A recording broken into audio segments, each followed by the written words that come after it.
Alma's eyes fluttered open, her vision blurred and disoriented. The stench of antiseptic and decay assaulted her nostrils as she tried to make sense of her surroundings. She found herself strapped to a cold metallic table, her limbs restrained by thick leather straps. The room was dimly lit, casting eerie shadows that danced across the sterile walls. Her heart raced as memories of her trial and subsequent death sentence flooded back.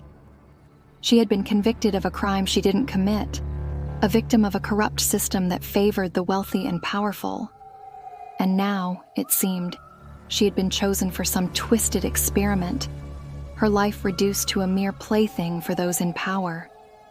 Alma's gaze darted around the room, taking in the array of surgical instruments and vials filled with ominous-looking fluids. In the corner, she noticed a figure huddled in the shadows, its features obscured by the dim lighting. "Hello?" Alma called out, her voice trembling. "Is anyone there?" The figure stirred and a raspy voice responded, "We're all prisoners here." As the figure stepped into the light, Alma gasped. It was a woman, or what was left of one. Her skin was mottled and discolored, her features distorted beyond recognition. One of her eyes was milky white, the other a piercing shade of crimson. Her limbs were misshapen, as if they had been twisted and reshaped by some unspeakable force. What happened to you?" Alma whispered, her stomach churning at the sight. The woman let out a bitter laugh. "The same thing that's going to happen to you, my dear. We're all part of their experiment, their quest to create the perfect human specimen." As if on cue, the door swung open, and a group of men in pristine white lab coats entered the room.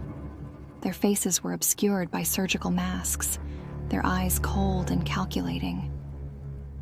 "Ah, you're awake," one of them said, his voice muffled by the mask. "Excellent. We can begin the next phase of the experiment." Alma struggled against her restraints, panic rising in her chest. "What are you going to do to us?" The man chuckled, a sound devoid of any warmth or humanity. "We're going to push the boundaries of human evolution, my dear. You and the others have been chosen to be the vessels for our groundbreaking genetic modifications." He gestured to the woman in the corner. "Amy here was one of our earliest subjects. As you can see, the process hasn't been without its complications. But with each iteration, we come closer to perfecting our techniques." Alma's eyes widened in horror as the man's words sank in. They were going to experiment on her, to twist and mutate her very being until she was no longer recognizable. Over the next few weeks, Alma's world became a living nightmare. The scientists injected her with strange, glowing serums that burned like acid through her veins. She screamed in agony as her DNA was twisted and reshaped, foreign genetic material forcibly spliced into her very being. Alma watched in horror as her body began to mutate before her eyes. Her skin bubbled and stretched, taking on a sickly, mottled hue. Bony protrusions erupted from her flesh, tearing through muscle and sinew. Her features distorted, her nose elongating into a twisted snout, her eyes bulging grotesquely from their sockets. The other prisoners fared no better than Alma. Their agonized shrieks echoed through the chamber as their bodies were ravaged by the experiments. One by one, they succumbed to the torturous procedures, their mutated forms reduced to quivering masses of misshapen flesh and bone.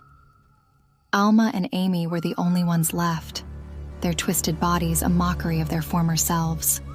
Alma's once slender frame was now a grotesque amalgamation of human and inhuman features, her limbs elongated and misshapen, her skin covered in a patchwork of scales and fur.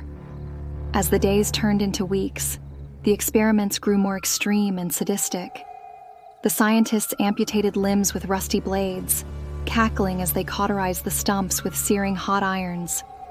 Alma watched in horror as cybernetic enhancements were grafted onto the prisoners' bodies, their flesh fused with cold, unfeeling metal. Organs were harvested and transplanted, their functions augmented or altered beyond recognition. Alma retched as she witnessed a prisoner's heart being replaced with a pulsating mechanical monstrosity, the sound of its artificial beating echoing through the chamber.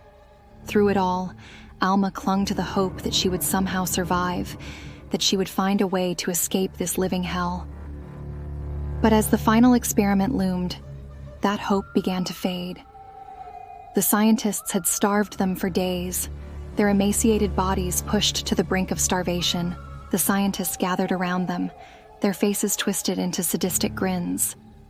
"The time has come for the ultimate test," one of them announced. "We have starved you both for days, pushing your bodies to the brink of starvation.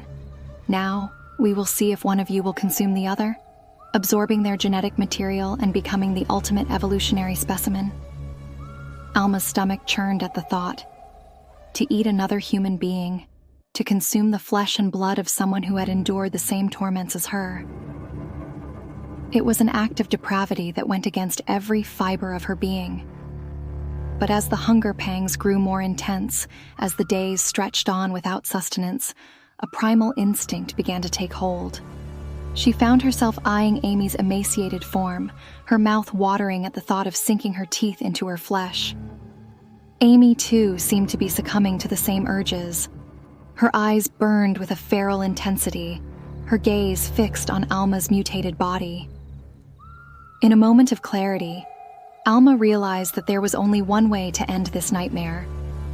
With a surge of adrenaline, she broke free from her restraints, her cybernetic enhancements lending her newfound strength.